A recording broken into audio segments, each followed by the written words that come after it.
Hey guys, thanks for tuning in today.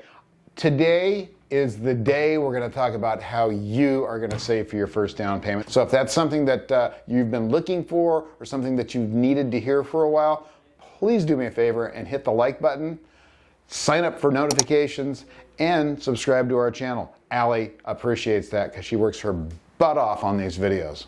Right, Allie? Right. Yes, she does. Anyway, so saving for your first down payment. It's a pain. I know the first time I bought a house, I was 24, 25 years old. And at the time, I had very little income, but I was actually able to save up enough money by working a second job to buy my first house. And I remember it was a low down payment loan. I can't remember exactly what it was because that was a long time ago, but I think I had to come up with about $10,000. And it took me about 3 years to save that. So it doesn't really matter how long it takes. If you can do more towards savings, the better. But at the time I was working construction and stocking shelves at night, so I wasn't making a ton of money, but that's how I bought my first house. You can do the same thing, but let's go through a few ways that you can maybe turbocharge that and do it a little bit quicker. Number one, set up a budget. Guys, I don't mean just like, hey, I want to save a few bucks this month. I want you to keep track of every penny you spend for 1 month. Write everything down. I don't want you to leave anything out. If you've bought breath mints, gum, coffee, onions, those kind of all go together, don't they? There's the onions for the breath mints. Follow what I'm saying?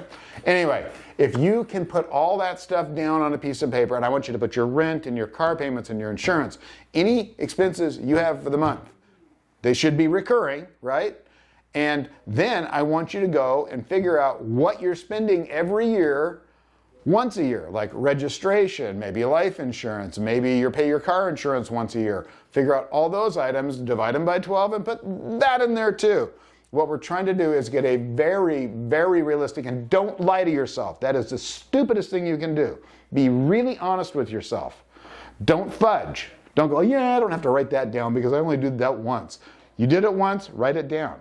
Guys, we want to get a worst case scenario. So we're trying to set a line here. We're trying to set, what do you call that, Allie? When you're trying to calculate something, you have to have like an average or a mean or whatever that is. I didn't go to college, guys. Allie is a college graduate, so I know she's got the answer right off the top of her head. Minimum. Wrong. No, you're wrong. No, sorry. Not help. No help. Thank you. Great explanation. Yeah, I did give you a great explanation. So anyway, college isn't worth what it's not what it's stacked up. Not what it's. Some people say that college. Sounds like you need college. Maybe so, right? So anyway, don't lie to yourself though. Make sure you write everything down. I've said that 4 times. That's enough. At the end of the month, tally it up. Then, next to that, I want you to put what your income is. Okay? And everything left over, hopefully there's something left over, is your absolute minimum savings for the month. Sound good?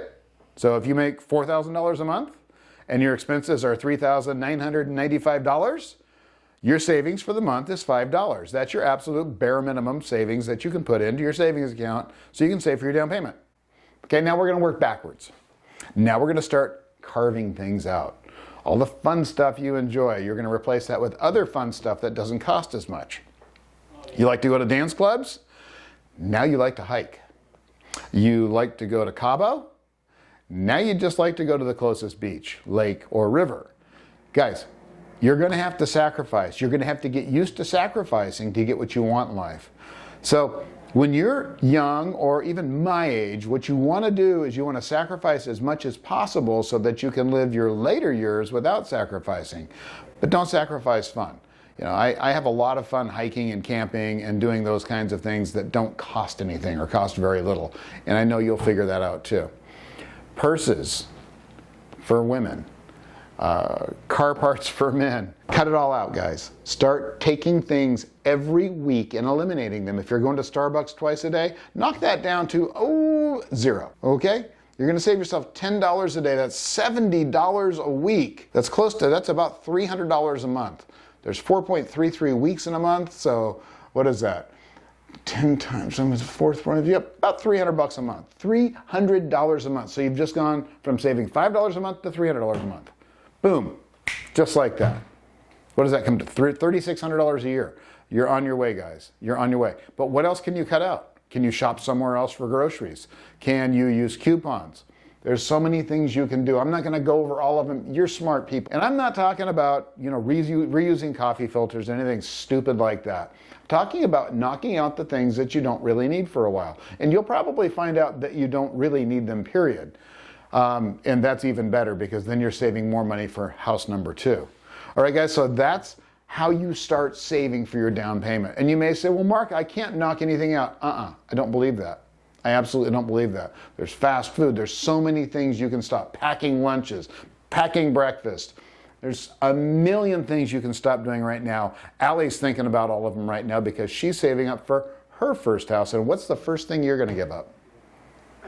Eating out. Eating out, right there. So I don't even want to tell you what Yuko and I spend on eating out every month right now. But you know what? The dirty little secret, we can afford it. Because we were frugal for so many years. And now we've bought quite a few rental properties and we do pretty well. We can afford to go out now, all right? That's the fun thing about getting older is you can start rewarding yourself a little bit more. But when you're young, you can enjoy yourself in other ways. So that's the best way I have found for people to save money is to eliminate silly things in their lives. What else can you do? Side hustles. So you've got a job, you're making $4,000 a month. Can you sell trading cards? Can you sell Beanie Babies? Is Beanie Babies still a thing? Like a 90s thing. Yeah, probably not so much a thing anymore. May come back though. So if you get a chance to buy Beanie Babies at a garage sale, buy them all because they're coming back. I'm telling you right now. There's so many things that you can do as side hustles. You can deliver pizzas at night. That's one of my favorite side hustles, delivering pizzas, because you just go, you show up, you deliver pizzas, you come home.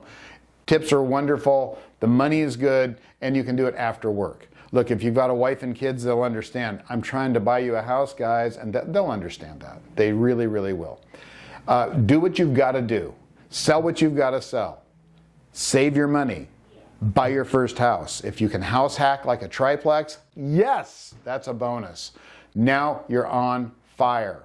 You can start really, really kicking it into gear after you get your first place.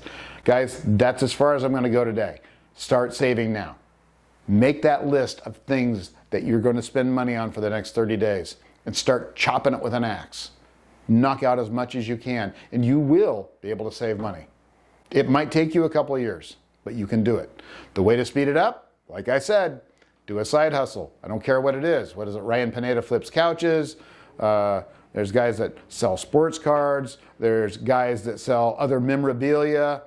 There's all kinds of things. My son sells Hot Wheels sometimes. There's so many things you can do. Sauce sells car parts. He doesn't need to. He makes too much money now as it is, but he enjoys that. So do it. Guys, find things that you can do and make more money and save it and buy houses. All right? Hey, thank you so much for tuning in. I hope you enjoyed this. Subscribe to the channel, sign up for notifications, and do me a favor.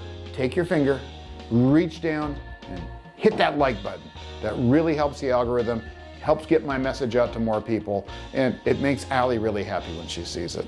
So she's nodding her head right now. Yeah. Also, Allie's going to post a couple of videos so that you can watch those. It'll go into a little bit more explanation. There's a list on how to get started to buy your first house, not just saving your money, but getting everything ready to buy that first house. It's a list below. It's free. Sign up for it. Start working on those steps right away while you're saving your money. Guys, you can do this. I'll see you next time. Hey guys, check out these 2 videos. They're really going to help you on your investment journey. I'm also on Instagram. Tons of great video content there. Really good stuff. Please subscribe. I'll see you next time.